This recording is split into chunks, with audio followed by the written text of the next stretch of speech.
if I think to myself, would I be okay with somebody trying to tell me what I was allowed to think or feel about anything? I would resist that, right? Everybody would resist that. So why do we think we have license to try to control how people perceive us or think about us? Welcome to the Tip the Scales podcast, where we discuss running and growing your law firm. I'm your host, Maria Monroy, president and co-founder of LawRank. Today, I am joined for the second time by Justin Watkins. Justin is a special type of human being, in my opinion. I know Justin pretty well. He's one of our clients. Don't worry, we don't talk about SEO too much. We talked about so many things, from living in the present and how that impacts the decisions that we make, and how your role as a leader has to change when you are growing and scaling. We also touched on how different it is when you get a very warm referral from past clients versus a very cold lead from digital, and how to set the right client expectations. This was a really, really good episode. Justin is one of those people that I could talk to all day. I hope that you guys enjoy this episode. Welcome back. Good to be here.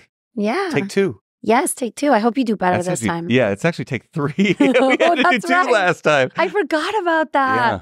We recorded it, and then why did we decide not to air it? Because it went like 3 hours long, and there was going to have to be so much chopping it up that we decided to redo. Didn't we do it like the next day? We're like, we'll just do it tomorrow. Yeah. It was like quick. It was quick. Or, oh, no, it was a Friday, and then we redid it Monday. That's right. Yeah. That was like the nice thing about being local. Yes. Yeah. Yeah, we miss you in Vegas. I know. I don't miss Vegas. I miss you guys, but I don't miss Vegas. No, that's offense. good. It sounds like it's good out there in Florida. Yeah, it's like a good... I like the weather. Yeah. I was here at the wrong time. It was too cold, but then it would have been too hot. So I guess I can't win. Not to direct the topic that we're going to talk about, but like one of the things I was thinking about is, in you coming here from San Diego or Mexico, or San Diego to Mexico City, and then coming to Vegas, and then going to Florida, like aligned with us meeting and you starting to work with our firm. And it seemed like our firm and your company were both like in this growth phase together. And there's so much I got out of watching you guys do those things, that even though you're not a law firm, but you're a business going through growth, that we were able to like take some things from that's really been helpful as we've gone through really kind of exponential growth in the last 18 months. That's awesome. Yeah. Because you and I always have like very like business driven conversations. They're not really like SEO or law. It's like kind of like running a business. More macro. Yeah. Yes. And the thing I like about it is we're both very passionate about it, but we don't see it the same way. No. Which is good. And we're not afraid to tell each other that I don't see it your way. Yeah. And I think that produces a lot of like, I put myself into some uncomfortable spots in growth that I probably wouldn't have done it had the recommendation come from somebody else, or it's just, I trust in where you guys are as a company and how you've gotten to where you're at. And so it lends credibility towards your suggestions to me on what we should do. Not even comparing to who your other clients are, just looking at LawRank itself. So, it's been a good experience for me to have to go through to sort of trust in the process that it's going to be okay and it's going to work out, even though they are not decisions I would have come up with on my own or without some, I'll say, capitulation to your suggestions. And you didn't trust me at first. No, which is normal. No, I didn't. For sure, I didn't trust the business, not LawRank, the business of SEO. I know you thought it was snake oil. Yeah, that's my favorite quote. I've even put it in presentations. Right? Yeah. Well, and what's funny is you've had me talk to some prospective or current clients over the last year and a half. And that's how I started off every conversation. Hey, I just want you to let you know, I'm not an SEO believer. I thought SEO was snake oil before I met Maria. Here's why my mind was changed. Yeah. And I give like real concrete examples that I think resonate when I talk to them, that you can't just fabricate. It's not a sales job. It's like, I'm right where you were just a little bit ago. And here's why I did it. And it changed forever the trajectory of my firm by making that decision in all positive ways. That's awesome. I'm happy to hear. Yeah. I mean, it is, and you know this about me, and I think we even mentioned it on the last podcast. Like when I get in contact with people who are doing something that I believe in, then I'm just like full on behind it. And you guys are like my favorite vendor. Oh, and the thing that I know about you is like, you call it like it is. Like, I have never gotten the feeling from you that you lie. Like you're like me, you're just very blunt. So like, I know when you say these things, like you mean them. Like you wouldn't like come on here and lie as a favor to me. Like, it's just not who you are. You're like, no, fuck you. I'm not going to do that. You know, like. You know what's funny is my 11-year-old, I got 2 girls, 13 and 11. My 11-year-old recently just randomly turned on like Netflix and started watching Survivor, and like a random season, 33 of Survivor. And I watched the first Survivor and never watched anything else. But it was a moment to sort of like bond with my daughter. And so we end up like watching all these episodes together and picking out our favorites. And we think this person's going to do that and what have you.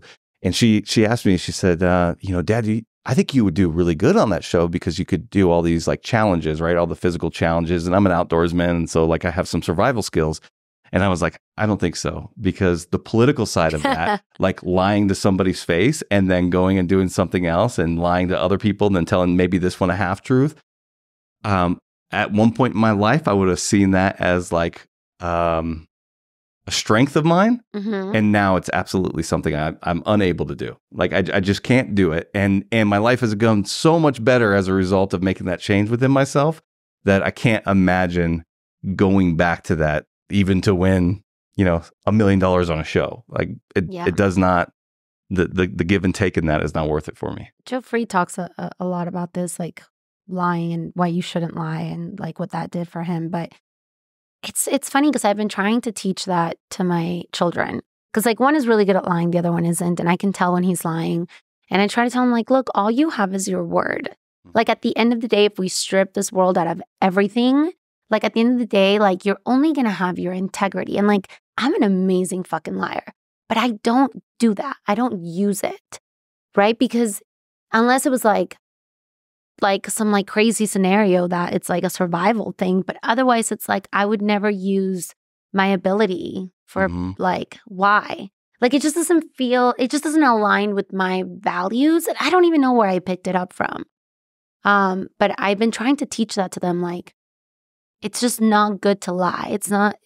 You're tapping into an energetic frequency that is only going to bring back that same sort of negativity. That's how I look at it. Like, I don't know if you and I have talked about this before. Like, I'm very like, I believe into like the energy that you're tuning into. Yeah. And they like, my oldest is like kind of trying to figure out like, how do I learn to lie? And I'm like, well, why do you want to lie?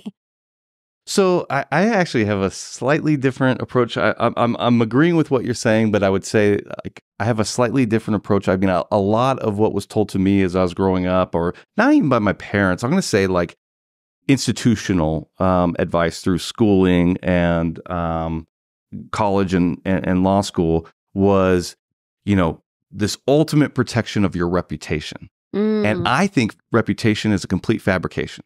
I don't think there's such a thing, right? Because what you see my reputation as is different than anybody else, and each person's subjective interpretation of my reputation is its own thing. And if I'm worried about my reputation, then I'm necessarily trying to get into your head and control what you think of me. Or impact. And everyone's going to think something different. 100%. So the problem is you can't cater to everyone. That's right. So I agree with you on that. Don't think about reputation. And when I get out of reputation, I'm much more likely to get out of, let's even use a softer term than lying. Let's say manipulation. Oh, I would be great at manipulating. Half truths or omission in order to achieve a result. And typically, how I used to look at the world, it was that result was to get your acceptance of me, your like of me, your admiration of me, for whatever reason. Maybe I wanted something from you. Maybe I just wanted to be friends. I don't know. Yeah. But I was a manipulator without even knowing I was a manipulator. And, I had somebody tell me at one point, and it's such a great example to walk yourself through, is if I think to myself, would I be okay with somebody trying to tell me what I was allowed to think or feel about anything? I would resist that, right? Everybody would resist that, Totally. right? So why do we think we have license to try to control how people perceive us or think about us? I just particularly don't really care. Right. Well, I used to care a lot. I mean, I used to spend my time assuming I needed to achieve this level of acceptance and admiration and then work my way backwards towards the actions, right? And the reality is what you think of me is none of my business. That's your business. I agree. It has nothing to do with me, right? So when I remove that from the equation, when I don't start at the end point and work my way back, when I start at the next point and try to do the next right thing, bouncing it up against my moral code, what have you, however I got there, do the next right thing and leave the results to the future to work themselves out, I'm much more likely to behave in an ethical way and a way that brings me some peace of mind because I'm not ruminating about all the different potential outcomes and trying to steer the world towards my desired one. Yeah. We were just talking about this. We were just talking about this in a wholly different way at lunch about how we first interacted. Yeah. How we first met at a conference in Vegas. We had a mutual friend. And I said, hey, I want you to meet my partner. I want to talk to you. I'll give you a ride to my office. And you were like, I would never normally do that. Yeah. Right? If I was trying to manipulate an outcome, or if you were trying to manipulate an outcome, you might not have been open to the idea of let's see what happens. Mm-hmm. And that see what happens is turned out to be way better than anything I could have ever planned. Yeah. I never would have imagined we would be at this point in our relationship as companies and as people that we are today if I had sketched it out on that day. Yeah. So if I can get out of that manipulation, that dishonesty, and look at the present moment and try to do the right thing there, then I have a greater chance for peace of mind and achieving and letting the world deliver the results that they're supposed to deliver and go with the flow of life. Yeah, that's what I was going to say. It's flow. Like that was the thought that was, because that day it was very much like, and because you were recommended by someone that you are friends with, that I'm friends with, there was that like, but it's interesting because I don't really meet with firms to talk about SEO in person. Even at conferences, it's like super rare. Like I'm not trying to shove SEO down people's throats, And you were the one that was like, hey, I want you to come talk to my partner. I'll pick you up tomorrow. And I was like, okay, cool. And it was only in retrospect, speaking to Matt on the podcast, or I think maybe it was like after the podcast, that I was like, that was actually something that was odd. I don't know that I would have usually done that because you were a stranger. Literally. Like I didn't fucking know you. I met you that day. And the next day you did as you said. You came, you picked me up. And in hindsight, I also should have just been like, oh, no, you don't have to pick me up. Like, I'll take an Uber. But I was just like, cool. Like, well, pick me up. We'll go. Like, whatever. It was like very go with the flow. Yep. I actually didn't even think that you guys would sign up with us.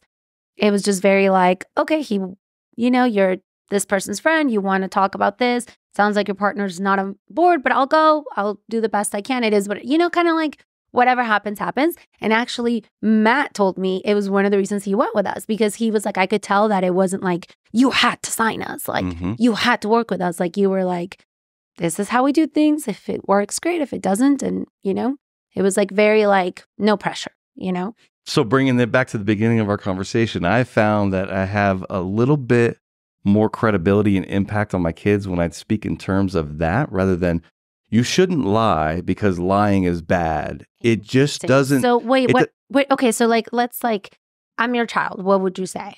No, I relay my personal experiences, right? Like when I lied and manipulated, I used to think that like I was doing a harmless act of getting somebody to like me. I thought I was like people pleasing, right? I want you to like me. But in essence, I was lying or manipulating that person. And I didn't think the person knew what I was doing. But everybody does on either a subconscious or a conscious level. Right. They know when they're being manipulated or when something doesn't feel right and there's no genuineness behind what I'm saying. Or I'm very in tune with that. Yes. And I know very quick. I honestly think I have like a sixth sense to this stuff. Yeah. And I'm very quick. I'm like, and I think that also happened with you. Like when I met you, I was like a very quick, like, okay, yeah, I trust this person. Like, yeah.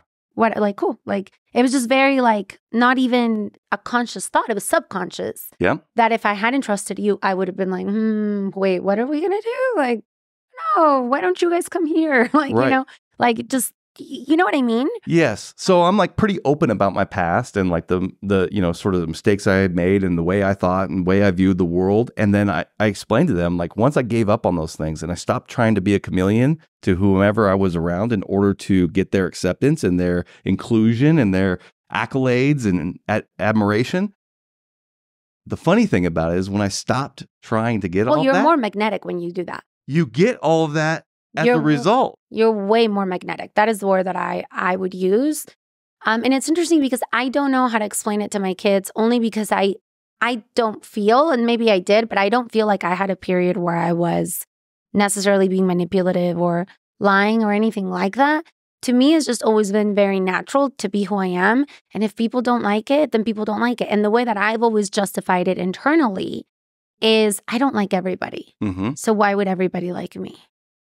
And I think maybe you do or don't realize that, but that is such a rare quality to have. And it's something you should like hold on to and fight for, is that comfort level in your own skin. I'm comfortable with who I am, and I may not be for everybody. Oh, I know right? I'm not for everybody. But most people, I'm talking in the 90% of the world is not comfortable in their own skin with who they are. It is the reason that there is a proliferation of addictive behavior. And I'm talking alcohol, drugs, sex, food, technology. All these things are all a symptom of that very basic thing, in my opinion, which is I'm not comfortable in my own skin.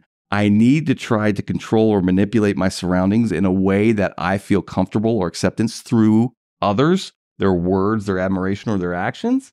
And that's the only way I feel okay. And if I can feel okay in my own skin, be who I am, and know that I'm not everybody's cup of tea, but I'm okay with that, then I'm much less likely to be prone to that type of behavior than I would if I was uncomfortable. I can't wait to have this conversation with my son. And as I'm like talking to you, I am realizing that for me, that what I've struggled with is that because I've always been who I am and kind of blunt and like kind of called it how it is and like not afraid to speak up, like my parents made me feel like I was like a bitch. I don't know how else to explain it. Sure. So for me, my shadow has always been that.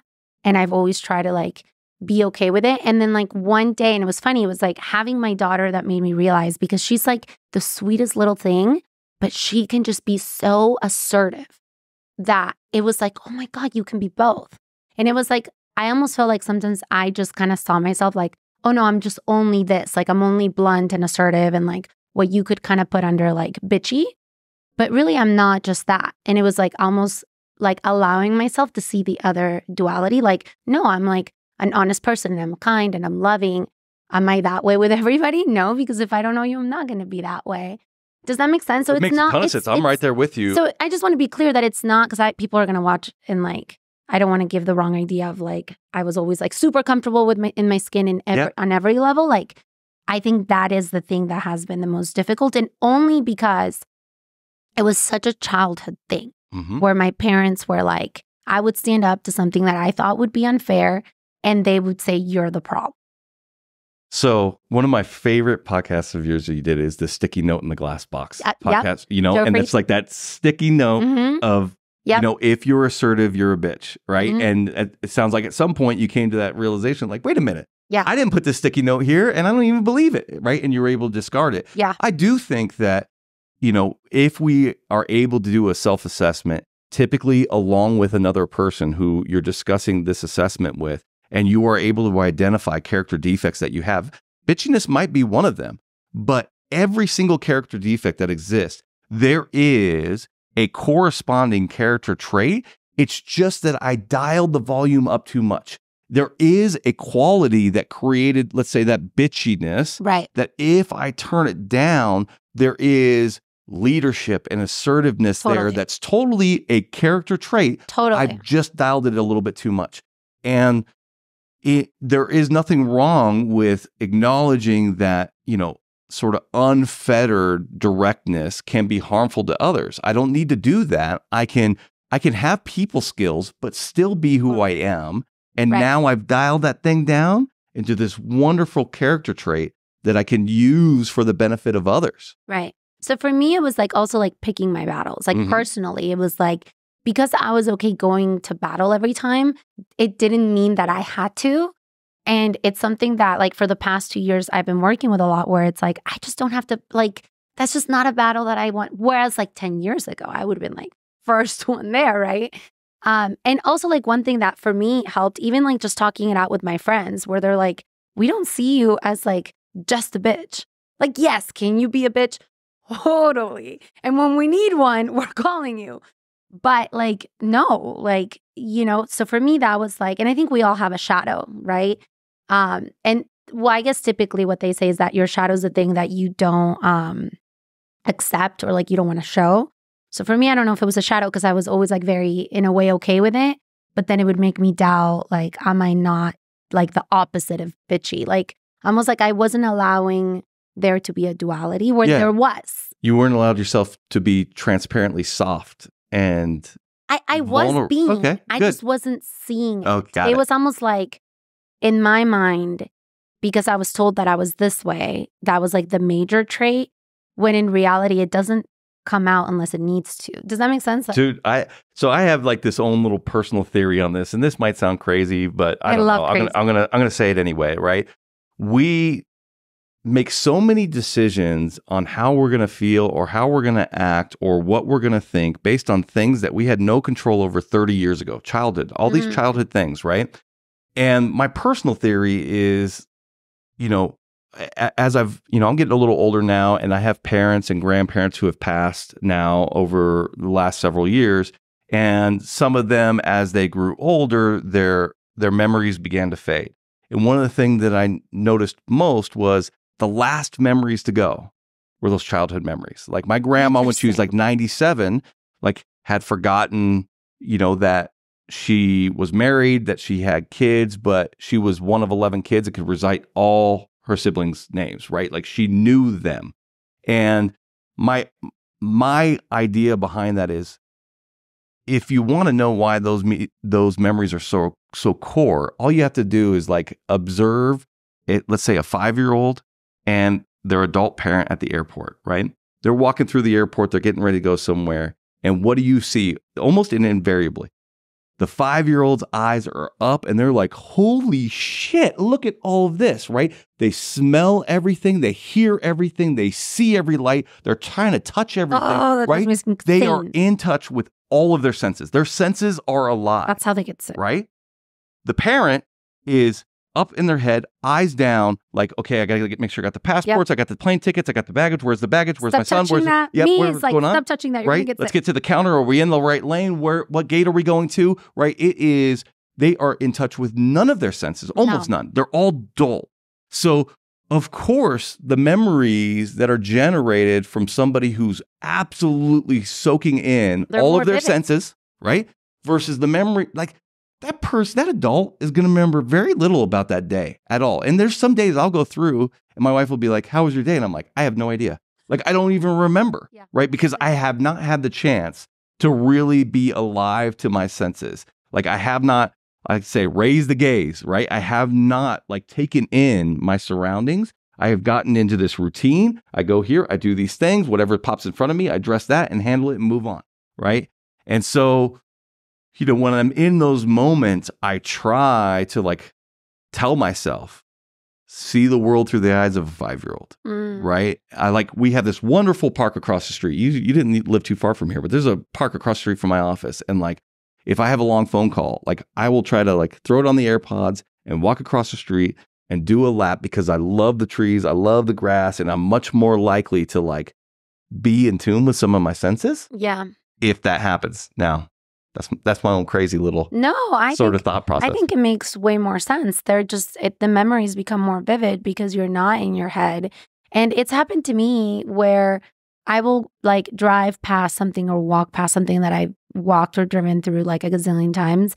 And for like a moment in time, it's like you're back to like a child and you have like all, and I'm like, I've never noticed those flowers are so pretty. Yes. And like, oh, I didn't know that was there. That's so odd. And like, I catch myself and I'm like, am I going through life the wrong way? Like, why am I not aware?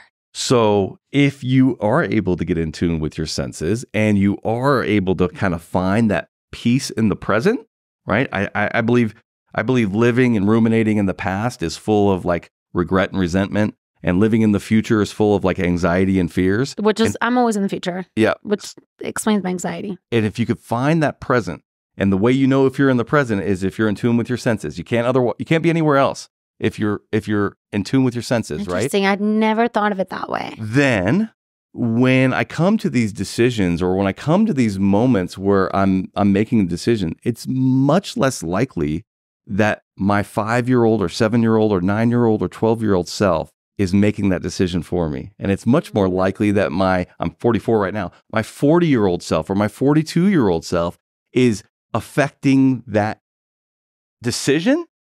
And there's distance between, and I don't really necessarily like this word, but it's commonly used so everybody will understand what I'm saying, those childhood traumas that now affect how I see the world 30 years later over something I had no control over. I'd much rather have my world seen by the 40-year-old, a little bit more experienced, a little bit more wise Justin, to help me make the decisions on what I want to do. And how do you do that? Well, I believe that you've got to build those memories by being in the present, right? So every day that I'm not living in the present, every day that I'm not in tune with my senses, and for me, what really brings my senses alive is something new, like learning something new. I think you've seen this about me, right? Like I get into something and I'm like, oh, this is awesome, right? Yeah. Like, and then I'm just in it. Yeah. And so that's what triggers me. So like the decisions I'm able to make today about, say, our firm or what our next growth potential is going to be or how we're going to organize something,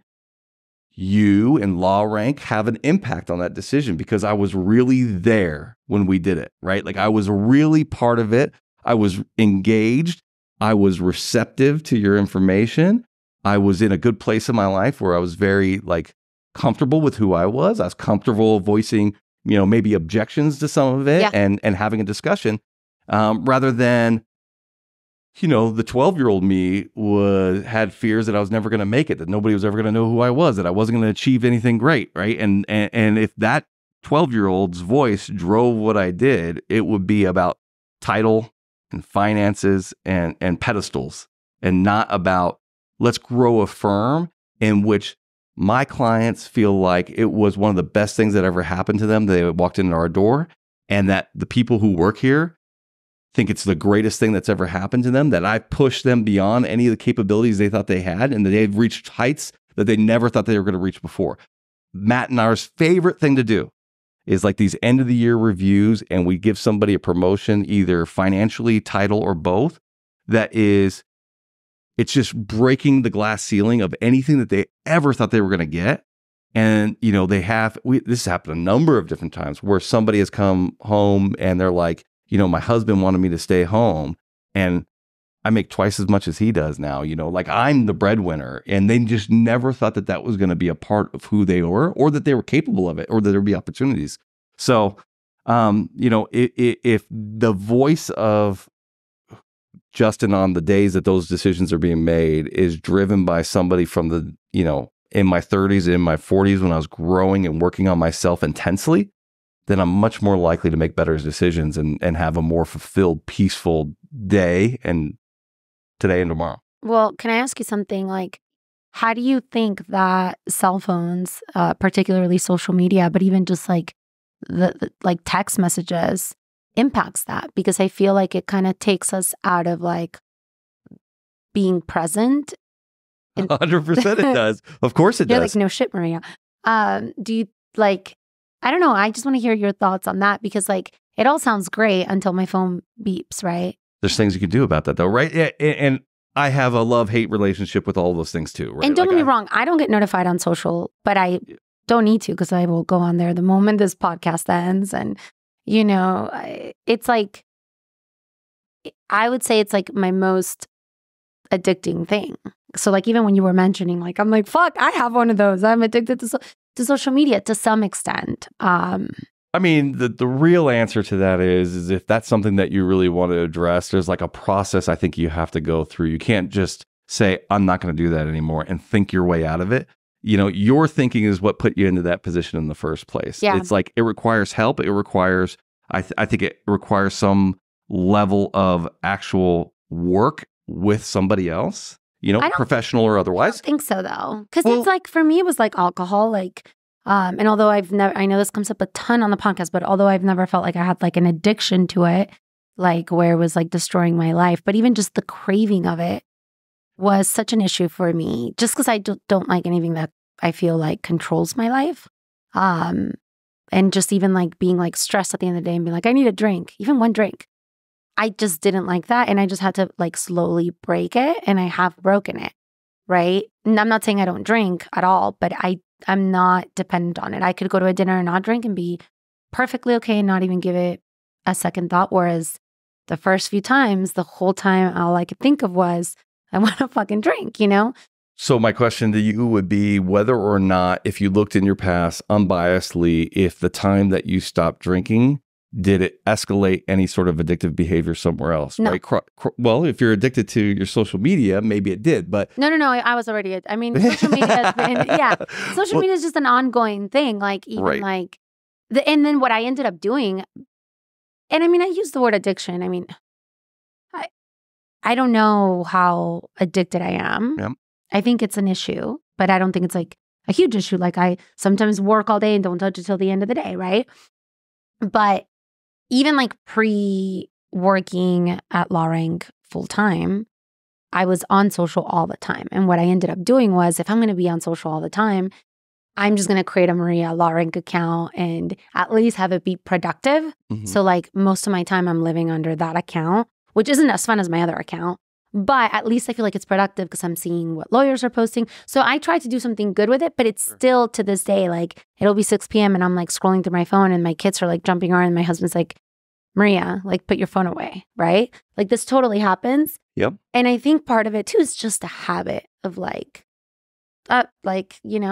so I would have to just put steps to break the habit the same way that I had to put steps with like alcohol. At first it was like, okay, I'm only going to drink on weekends. And then it was like, I'm only going to have 2 drinks a weekend. And then it was like, I'm going to go 1 week without it. Then it was like, I'm going to go 2 weeks.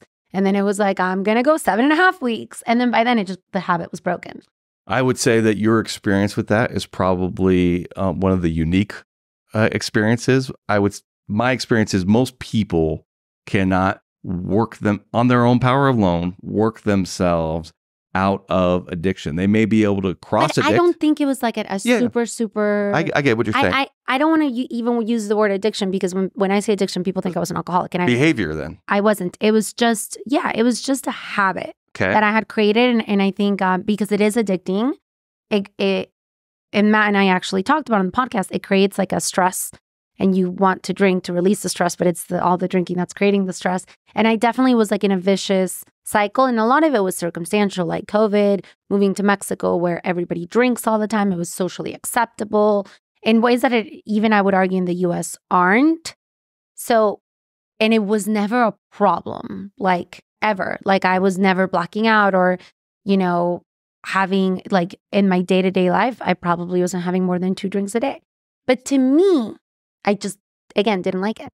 Yeah, well, then I think we got to use different terms. I don't think that's what we're discussing as potential solutions to possible addictions is appropriate. I think it's about behavioral changes, right? You can have habits and behaviors. Can you, utilize things and tools to help you? Like, again, I'm not trying to claim any sort of clairvoyancy on this or aptitude for this, right? I have those notifications where it's like 8.5 hours today on your phone. I'm like, holy shit, right? It happens to me too. But in my best, I don't have any social media on my phone.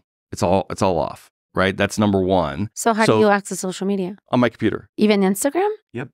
Interesting. So that's one thing I do so that I don't constantly do this because there ain't shit to look at on here, right? The only thing that there is to look at on here are emails and texts, right?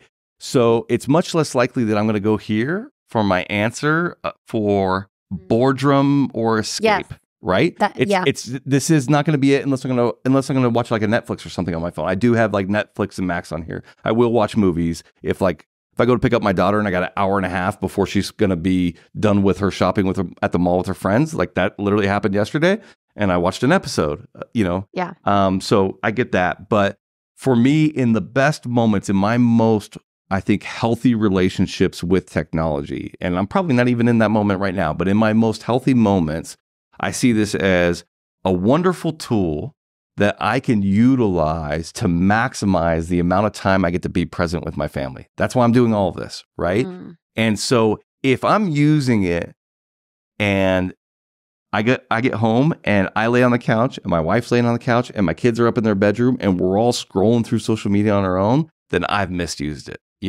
In my healthiest situations, I've gotten home with silent mode and I've put it on the charger and I don't go back until the kids go to bed. So there is a moment I check in case there's been emails or text messages that need to be responded to. But the reality is I typically get home 6:30, or if I've picked up my kids from their activities, which happens most nights, 7:30 or 8, everybody's in bed before 10. So it's only a couple hour window, but at least I get to be there for that couple hour window. And then when they go to bed, I give myself a little 30 minutes, check in. Is there anything I need to respond to tonight? No. And then that's the only time, this is how I get out of living in the future, that I then look at the next day. What's my next day look like? I do not look a week ahead. I do not do that. That fills me with anxiety towards something I don't want to do on, say, Thursday. And it turns out when I wake up on Thursday, I'm just fine doing it. So what the hell was I worried about doing it all week for? Yeah. So I agree. And that's how I finish my day too. I always look at my calendar, just what's tomorrow going to look like? What do I need to wear? Just to prepare myself mentally. What do I need to be ready for? Is there anything I need to review? What do I need to wear? What time do I need to get up? Yeah. These are the things I need to have in my head so that when I wake up in the morning, I'm much less likely to be frazzled. I've already sort of mentally prepared myself for that. I'm going to try doing that just when it's where I think it becomes a little hard for us is that we work from home and our kids are homeschooled. Yep. So it all just kind of bleeds into it. But I think I'm going to start just being okay, the day is over. The work day is over. I'm going to charge my phone in my office, leave it there and go deal with the rest of my life. And then when they're in bed, I'll go grab it again. And I got 2 middle schoolers, right? So when I'm in my healthy technology period, they may not be, right? And I was just going to ask you, do they have social media? Yep. They do. How do you feel about that? You know what? It's this pick your battle situation. In an ideal world, would they not have social media? Yeah. But I have some non-negotiables, right? You have to get good grades. You have to play an instrument and you have to play a sport. These are the things that they must do. And my kids are doing all of those at very high rates. And so if they have a TikTok that they can, view or post and we have access to, and we know whether or not there's a posting or something that we, is out of line? Okay, right? Yeah. I don't want my girls wearing makeup either, but they both wear makeup. Yeah, and it's I got to pick my battles, right? They're doing the big things right, and so I still don't like it, but I have to find a healthy balance of allowing them to express themselves in those ways, and for them to make mistakes, them not like the way that they look, them to figure themselves out. But the things that we do, this is why we talked about travel during lunch. Travel is so good for us because they're separated from all of that. We're doing activities on a daily basis. The phone really only comes out for photos. And then at the end of the night, they'll usually hop on and text all their friends with all the pictures of all the things that they did that day. But I think that that's such a healthy way, right? One of the things I try to do if we've been home for a long time, and I'm trying to get everybody out of technology and everybody's in technology, is we go for, the weather's really good right now. We go for a walk. Yeah, the weather is really good right now. Yeah, so let's just go for a quick walk. We'll walk right down the tropical smoothie. We'll get a smoothie, we'll walk back, and then we'll figure it out. And once I get them detached, I'm much more likely to keep them for a little while. They don't want to just run right back to their technology. So see how every time I'm come on the podcast, you're what are we going to talk about? We haven't even talked about what this is always what happens to us. Yes. You and I just go off. This is how we had a 3-hour podcast that we had to re-record. Yeah, let's not do that to Matt. He's panicking over there. What I wanted to talk to you about, well, why don't you tell me what I wanted to talk to you about? Do you remember? Yeah. You wanted to talk about. You said it way more eloquently though. What has changed? Over the course of we probably did that podcast, I'm going to say 9 months ago. A year ago, yeah. Yeah, it's 9 to 12 months ago. And at that point, really the impact of SEO on our business was really starting to come to the forefront, and we were starting to make adjustments. And I think that's why maybe it resonated with some listeners, is I think there's a lot more people in my shoes, which is still trying to build, still trying to scale, making decisions, mistakes, making some omelets by cracking some eggs along the way. than there are people who are already made it Yeah. and are just like distilling knowledge down to the others. Well, those people are not listening. Yeah. So, I think that you wanted to sort of dig in on, okay, now after that phase, where are you at now? What's changed, and what's it like moving forward? Yeah. And what are some of the problems you've encountered? And I love how you said to me, well, we can talk about it. But I don't know that I have the answers yet. Yeah. Right. Like yeah. I mean, obviously, we engaged with you guys in August of 2022. 2022. So that's almost exactly 18 months ago. Okay. But really, our first SEO campaign didn't start till the second half of September. So 18 months is a good number. Let's just say 18 months. In the course of those 18 months, our firm has grown by 150%, both in revenues and in size, and in cases. Like we have 150% of the staff, we have 150% of the revenues, we got 150% of just raw data case numbers. And with that sort of exponential growth, and we've gone through one sort of exponential growth like that before, but what comes that is a lot of growing pains. And what that required was me and Matt to like be engaged here on the daily basis, 6-7 days a week to survive sort of the onslaught. And because of that sort of scaling, we had to attack it from so many different angles. We had to attack from the HR angle. We had to attack it from the technology angle, right? We've changed our practice management software. We changed our phone system. We changed our structure of intakes. We've changed, we've changed our computer network and how it operates and, in the cloud versus on a hard server. We've changed our pay structure for people. We've changed our titles and structures of our employees and departments. But all of that was to chase what is our defining goal, which is to provide the best customer service and produce the best results. And sometimes those two things can have conflicting, conflicting sort of, not goals. The goal's the same, but sort of conflicting path is the better way to put it. Well, it's hard to scale when there is a factor of it that has to do with you. Yes. Right? When it's like you and Matt and all of a sudden you have all these other cases and like you can't be involved the way that you could before. It just doesn't add up unless you can clone yourself. There's a bandwidth issue. Yeah. And I think we're sort of we're still in this operable place where Matt and I can still attack. And just for the listener standpoint, we have now 38 employees. We have 6 BARD members, 2 waiting for BARD results. So we'll be at 8 attorneys, 30 staff. But Matt and I still do the vast majority of intakes. When I say vast majority, I'm going to say 95% of the signups. But see, I love that because if you didn't, your conversions would be lower, and everyone knows and is sick of hearing me complain about intake. Right. But if we grew by another 150% over the next 18 months, we couldn't do it. We can't. We are at like sort of our intake. I'll tell my team to bring it down a notch. Yeah, I never want to say no to cases, but this to be true. You've come to me and be like, hey, what about this opportunity? And I'm like, I don't want to grow yet. No, and my noise is like when you have a month that is like, okay, like there's nothing wrong with it, but I'm like, ugh, that was not great. And you're like, oh no, it's good. It gives us time to regroup. And I'm like, wow, you're so positive because like I'm annoyed for you. And it wasn't even like, it was like a horrible month, but I just want to break records like every month, right? Like, I can't take that. That scares me so bad. And you're like, no, it's good. We did it on purpose. We pulled half of our billboards. And I'm like, you're not to blame. I'm like, yeah, I'm still annoyed. Yeah. So, I mean, if we do that additional growth, we will have to cross that bridge of what is it like for us to not be the face of the firm to every single person who walks in here. Oh, that's tough. And where do we find that additional bandwidth? And the reality is like Matt and I are doing. We've been so lucky as a firm.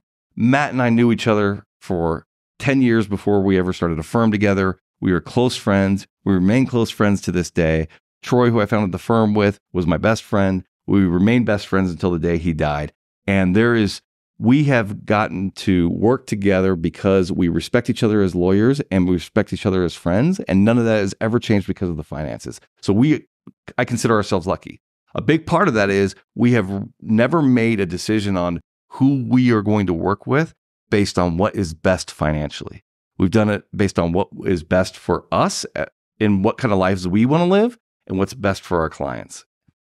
But I do want to say something really quick though. But like one thing I think you and Matt both are, I would argue you guys are pretty positive people.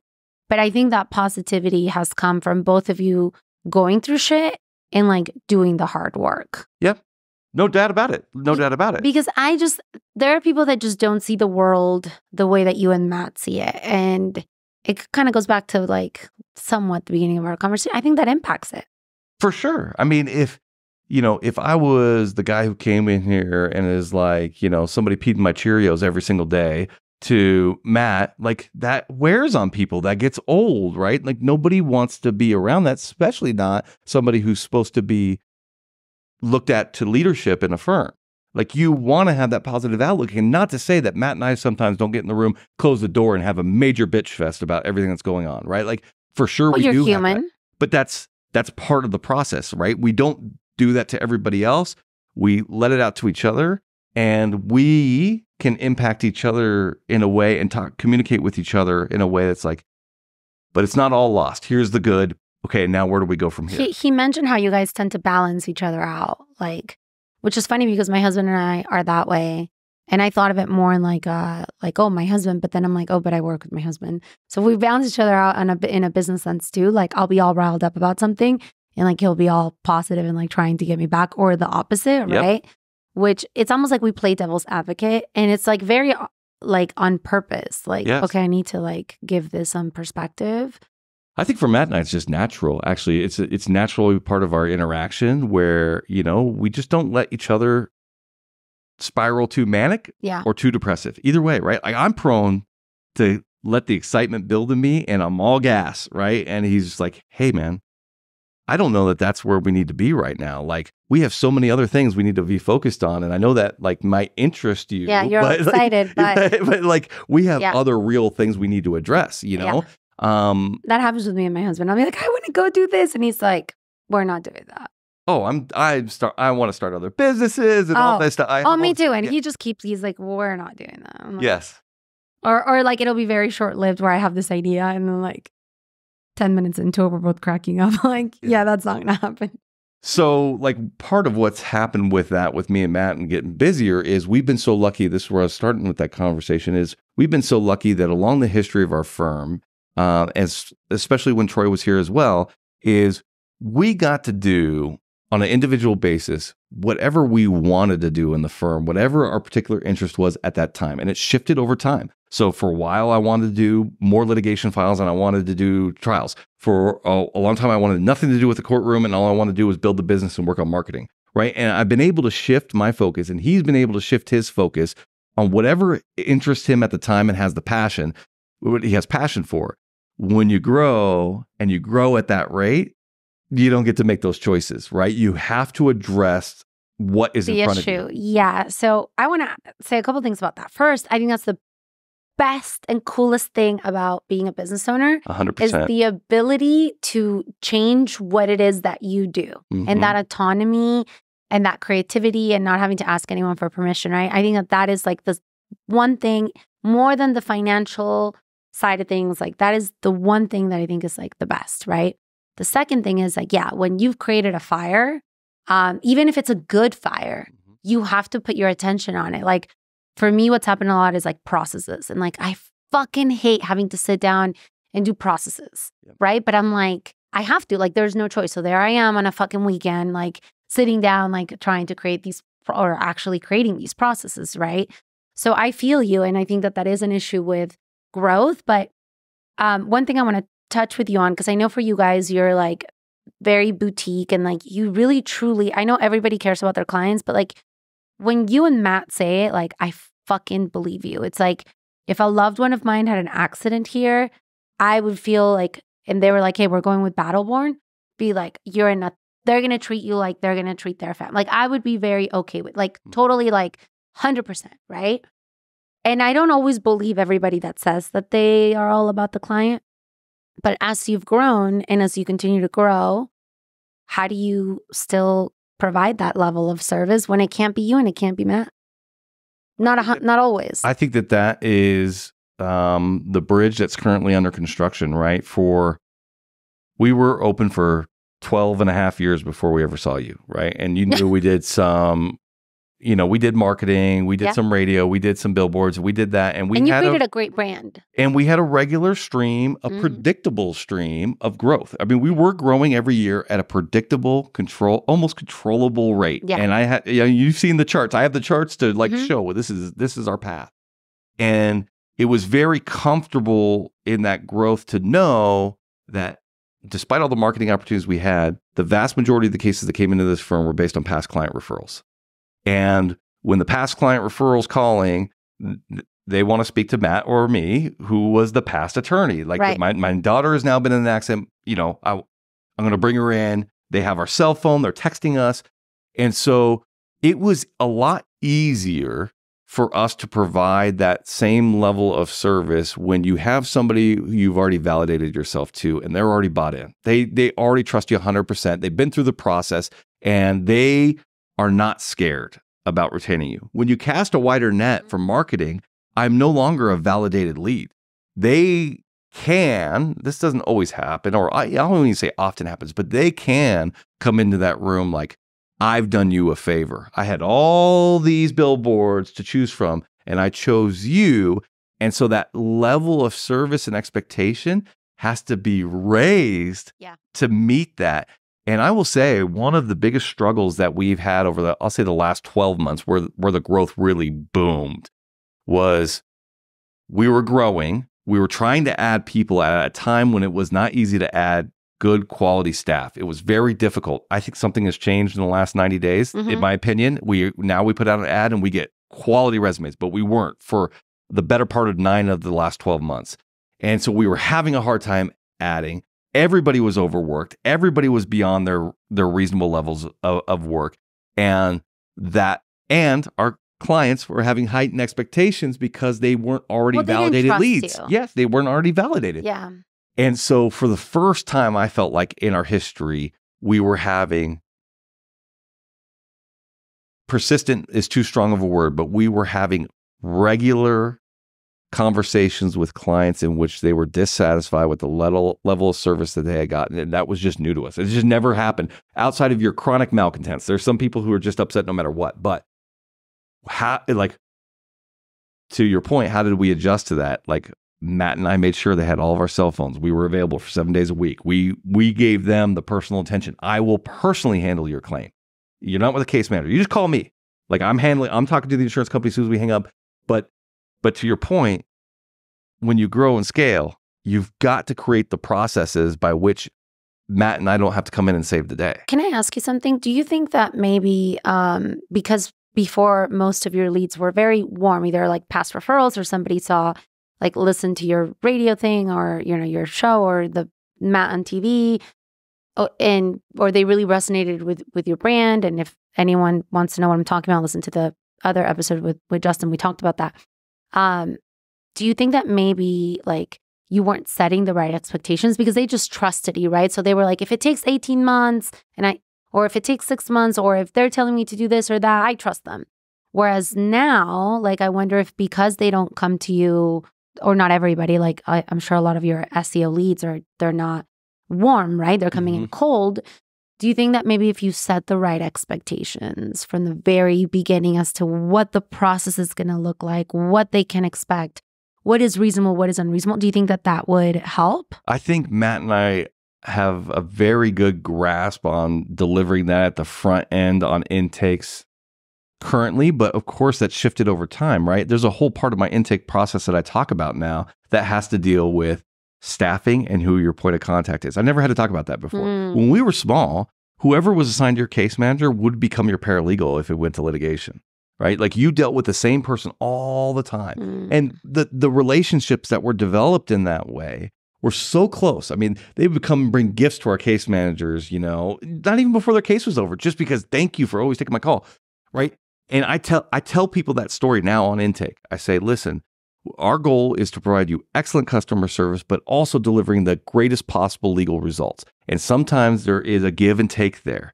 And what has resulted in, as part of our growth and as part of ensuring getting you the best results, is that we've had to create departments of specialization. Yeah. And so when you come to our firm, while I'll be your attorney from beginning to end, if we're going to trial in 3 years from today, I will be the attorney who tries your case.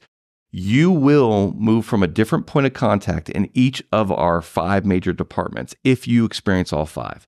And we do our best work to try to ensure that you understand that a transition's happening, that they hand it off and introduce. But sometimes that may not be as clear to you because this is your first time going through this as it is to my staff because it's their 1,000th time going through it.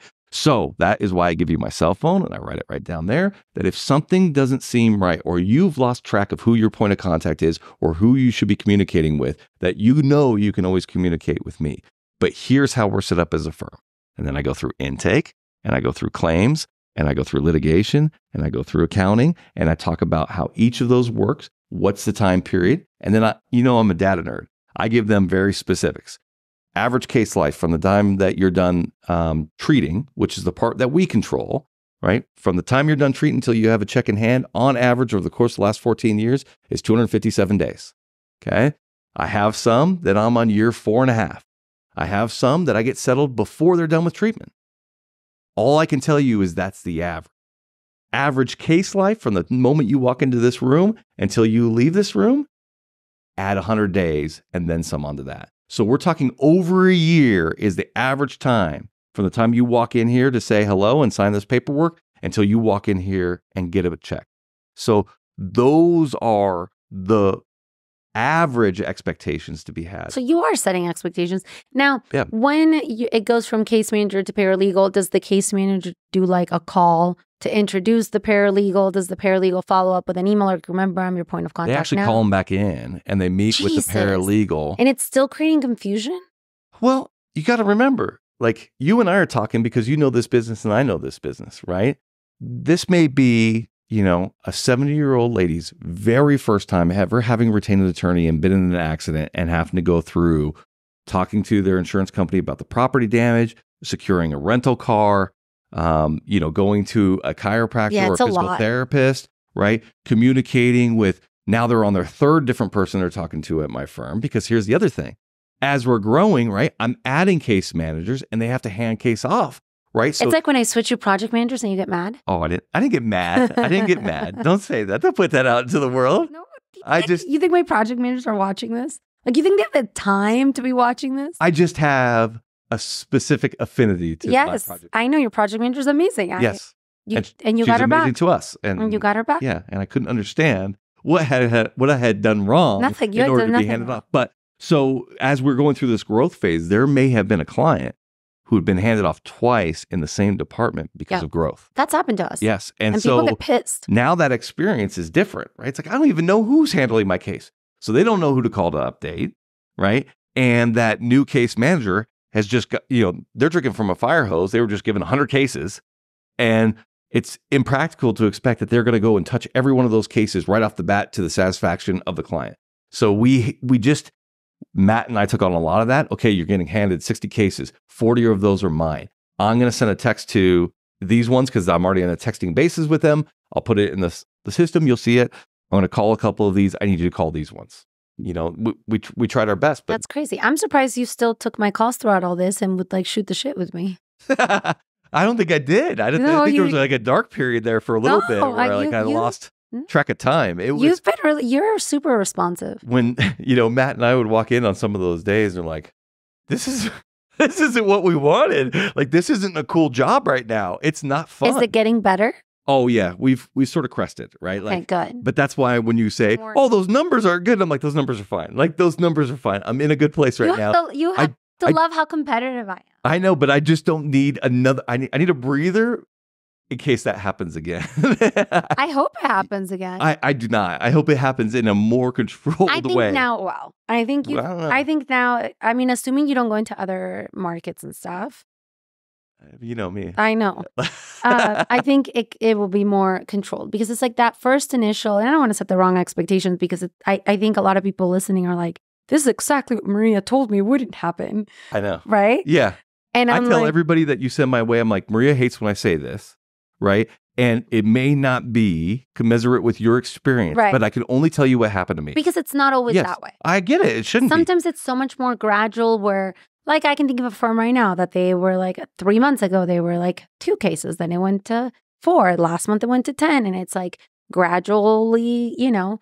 But not to get a sidetrack from where you were going, but part of, I think, and I tell this to all the people you send me to. I do. I tell them the whole story is part of the reason why I believe it had immediate impact is because we weren't a brand new firm. We weren't new to the market. Actually, we had some really low-hanging fruit for you guys to grab, right? Absolutely. We had a name, we had a reputation, we had a brand. 1,000%. And so that first step was such a big, easy step that we felt the impacts immediately. And yeah, I think you're hitting the nail on the head because if somebody has seen your brand before, you're going to convert better. And it's what I try to explain to our clients, like, you know, a little offline wouldn't kill you. Like it would help you convert better. And why it's crazy to me when firms that do offline don't rank digitally. I'm like, do you know what would happen if like you turn that on? I mean, that's us. We're the example of that, right? We did all the offline, but you're also none of the online. But hold on, but you are also like an anomaly because I think when everybody thinks of like offline, they're thinking of these like huge volume firms. Like you're in a particular market where you were able to do things in a very specific way where you've kind of built the brand slowly without going and getting 100 billboards. And like you guys were very targeted and just very like, what is the right word? Like there was a method to the madness. It wasn't like, oh, let's throw some billboards up there and like then take them down and never do this again. It was like very like you were committed to it. You're like, we're going to do it this way and we're going to do it our way. And it didn't matter how people told you. Like you guys knew what you wanted. You did it and you stuck it out, right? Where the mistake I see a lot of firms do is they'll put like 10 billboards up and then they don't see anything from it 6 months into it. They take them down. They never do it again. They're like, oh, billboards doesn't work. And I'm like, well, that's not really how it works. Yeah, you know, and we were talking about this before too. I have no formal business training. So everything that I've learned to do has been like on the job, right? And not working for other law firms. That taught me nothing about how to run. I worked for AT&T and that was like a whole training in and of itself because it's so corporate. Yes. So you learn a lot of like the corporate things that in hindsight, as we've grown, Marno and I like look at each other and we're like, fucking AT&T, like, why are we looking for the answer elsewhere? We know how this is done. Yes. Just think of our time at AT&T. It's literally everything from like, it's just everything from the way you hire to the way you like do a performance improvement plan to the way you fire to the way you like look at data to the goals you set. It's like so corporate. And I think for us, it was like almost like the inverse. Like there's like something cool about not being corporate, you know? 100%. So you're like, this is so freeing and not corporate. And then as you grow, like right now we're at 50 employees. We're like, this is starting to feel a little bit more processized like AT&T. Like, you know, those like when you work for like a company like AT&T, there are all these like little videos, you know, and you go through all these trainings digitally. And it's like when we were creating our trainials, we're like, this feels like AT&T, but like without a budget, you know? But you got to do it. Yeah, that's part of this growth period too, is like Matt and I mean, despite Matt being in a suit, when he recorded with you and me being in a hoodie, we like a relaxed, non-corporate, non-legal feel to our environment. We like personalities. We like people to be themselves. We like to try to have them grow as people as they're growing in their job. But that can only hold on for so long at such sizes. When you scale to a certain point, there is going to be a corporate factor to it no matter what you do. There's no way around it. And I know you're worried because like for you, I know every time I'm like, hey, I think you should do this. And you're like, nope, my culture. Like you don't say culture, you don't use that word, but you're like, no, my team won't like that. And like you're so protective and like you really care about your team. And I know as you grow, it's like there's like that, I don't want to put words in your mouth, but to me, it seems like there's that concern of like, well, I don't want to go too corporate because I care about my team and I want this to be a place that they enjoy working in. And, you know, Way beyond that. My standard for what I want my employees to feel about this place is way beyond that they enjoy working here. I want them to feel like this has changed their life. Like, I really want to feel like had they not had the opportunity to work here, that their life would have been drastically different. And not that I want to say that it would have been worse, but that we see the individual, we get to know who they are and what their goals are and what they can achieve and what they're capable of and their drive.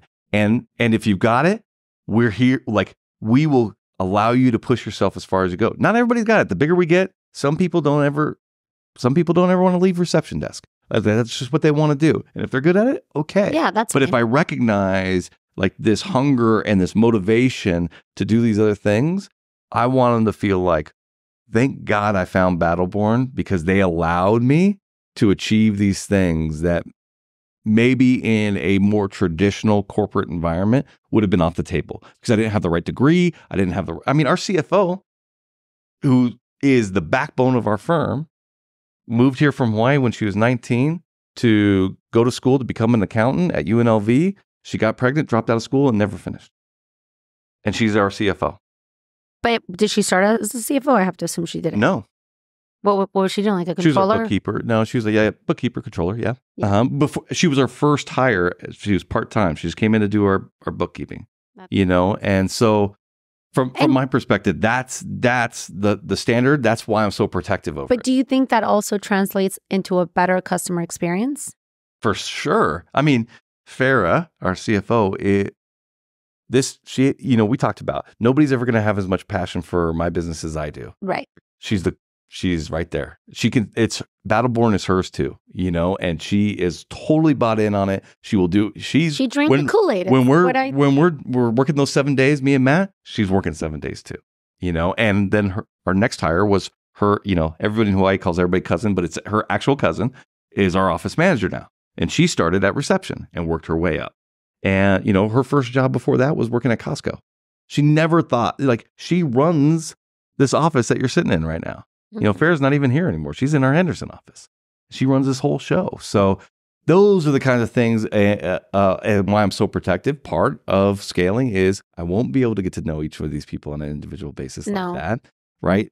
I'll lose some of that ability to have people ascend in that way. But what about setting up the managers to do that, to do the same thing that you do? And this is where we're at. I don't know what that looks like. I don't know what that answer is, but I don't want to change what I want the goal of this place to be. I just have to find the right process and outlook that can be scaled. You got to listen to my episode with Bill Biggs on culture. Okay. I think you'll enjoy it. Yeah, I think I will too. And I think next time we talk, I want to hear how that went. Okay. Because I know you're going to figure it out. and then I'm going to learn from you. Give me 12 months. Okay. And we'll see where Fine, we're at. You have 12 months. What's today? April 2nd? Yeah. And then we'll be in Denver. April 2nd. Oh, God. Okay. We'll see. That was the other funny thing. You're like, if this works, we're going to go into Denver. And I remember thinking, okay, we'll see. Just because I know this has happened before where clients are like, this is what I want to do next. And then they're like, yeah, I have enough work. I don't need to go anywhere. No, but we're taking Denver cases. I'm barred there now. I'm sure you will eventually open something up there. But I just thought it was funny how you wanted to you thought it was going to be 3 months into it. I'm like, how many cases do you think I'm going to get you? More than you said you were going to. Well, that's what I mean. You probably thought if we get a couple, then we'll go there. And it's this shit actually works. Yes, it does. I mean, people don't believe me, but I'm here to testify. No, they believe. I think it's not that they don't believe you. It has nothing. It's not a reflection of you at all. It's a reflection of the industry, right? And the industry. Well, it's inherently there's only I don't know what the right word is, but it's a math equation. Yep. There's only X amount of firms that are going to generate cases from the internet. Yep. That's it. Yep. So for everyone else, it doesn't fucking work. Yeah. It's a race. Yes. Not everyone's going to win. Yep. There is a supply and demand issue. And I think that there are SEO companies that truly believe they can help, but when they're not focused like you guys are on the legal world, they just think what they do in the other industries is going to work in the legal world, and it's not that way. I think that's part of it for like, yeah, the agencies that don't know the legal space, but so many agencies in the legal space, they know that they're not going to help. Yeah. Oh, I think that's true too. But I do think if I'm giving the benefit of the doubt, I do believe that in the past I've been, sort of sold to or approached by SEO companies that probably believed that they could deliver it.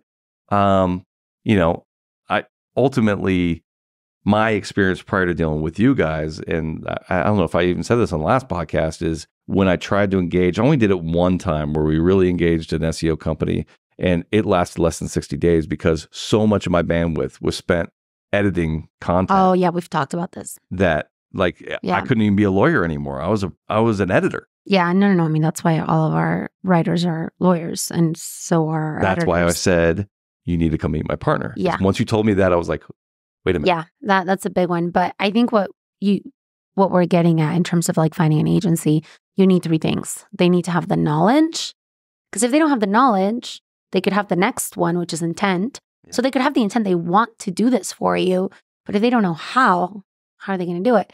And they need to have the budget. Yep. See, you were willing to give us the budget that we needed. Yep. 9 out of 10 firms that we speak with are like, nope. And I'm like, well, yeah, then and there can't has to be, and maybe this is where I help when you send some people my way, and there has to be a validator that proves that budget is necessary. Yeah, like a proof of concept. Yeah, they're not being gouged because it's what you can charge. It's actually what is necessary to compete in this space. Yeah, and I think it's so tough when it's all over the place. Sure. Right? When it's like, you could literally get a quote for 500 and you get a quote for 50,000. Yeah. You can get a quote for anything in between. Yeah. Like if you call enough agencies, if you call 20 agencies, you're going to get 20 different quotes. That's right. Just like crazy. Yep. Right? There's only one to call. Thank you. All right. Well, thank you. This was fun. We had a good one. Yeah, see, we always do. Thank you so much to Justin for everything he shared with us today. If you found this story valuable, please share it with someone you want to see succeed. Subscribe so you never miss an episode, and leave a 5-star review. Not only does it go a long way to help others discover the show, but I read every single one of them, and they truly make my day when a new review comes in. Also, if there's anyone that you want me to interview, please feel free to send me a DM at Maria LawRank on Instagram.